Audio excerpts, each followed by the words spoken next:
Benvenuti a Qua il Buon Veneto, alla scoperta delle meraviglie del Veneto. Oggi siamo in un'isola della Laguna di Venezia.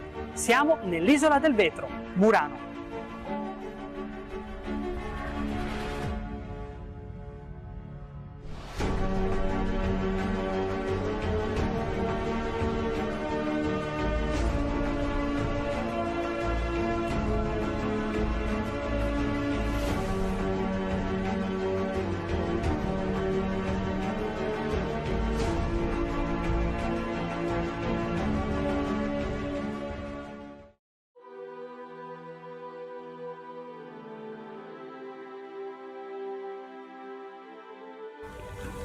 Murano è davvero una piccola Venezia.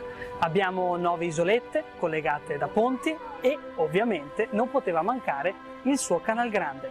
E la storia di Murano fu da subito travagliata, però da sempre legata alla Serenissima. Infatti la Serenissima le concesse da subito autonomia e indipendenza. Il massimo splendore di Murano ce l'abbiamo nel 1500, del resto come anche Venezia.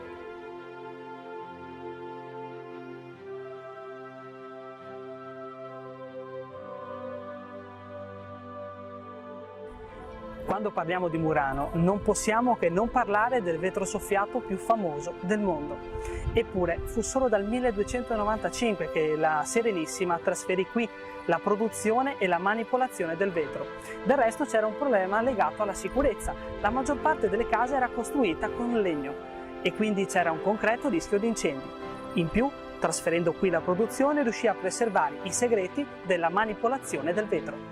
È interessante che i mastri vetrai potevano lasciare Murano solo se in possesso di speciali permessi e se Venezia aveva solo anche il più piccolo sospetto che uno di questi mastri vetrai, una volta abbandonato Venezia, poteva rivelare alcuni dei segreti del vetro soffiato, poteva anche essere ucciso.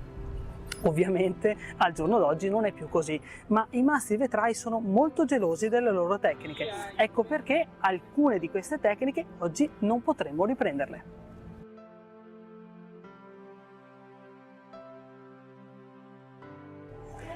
Saremo ospiti della fornace Signoretto Lampadari. Sarà entusiasmante vedere questa antica arte all'opera.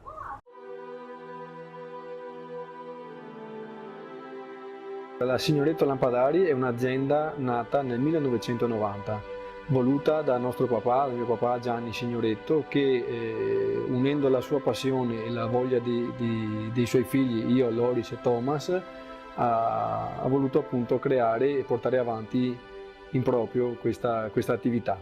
Chiaramente questo è il nostro mondo, questo è il nostro quotidiano, è una cosa che ormai ci siamo immersi dentro. È una cosa in cui non vai in pensione per queste cose qua. Vedi per esempio il nostro papà che all'età di 70 anni passati ancora tutt'oggi ci tiene ad essere presente, ad essere attivo per quanto può essere nella fase produttiva, anche con la sua ricerca, con il suo modo di pensare, perché il vetro alla fine è vita.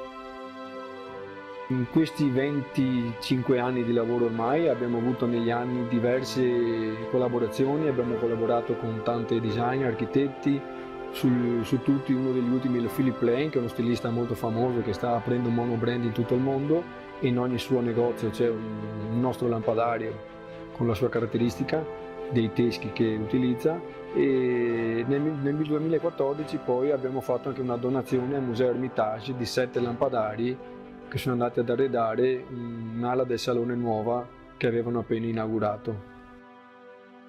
Il vetro per noi è una passione, non è solo un lavoro, una cosa da fare, è una cosa che ti viene tramandata chiaramente dalla famiglia, in questo caso da nostro papà e nostra mamma, che fin da giovani hanno calcato le fornaci qui di Murano, e quindi lo vedi con un'altra ottica, con un altro modo di vedere, non è una cosa che devi fare, ma una cosa che ti senti di fare.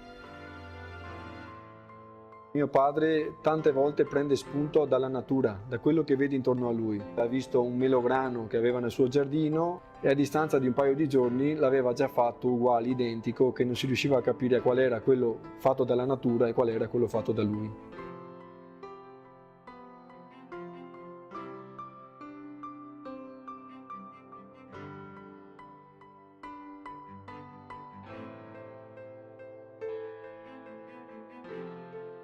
Il vetro di Murano è un'arte più che un artigianato.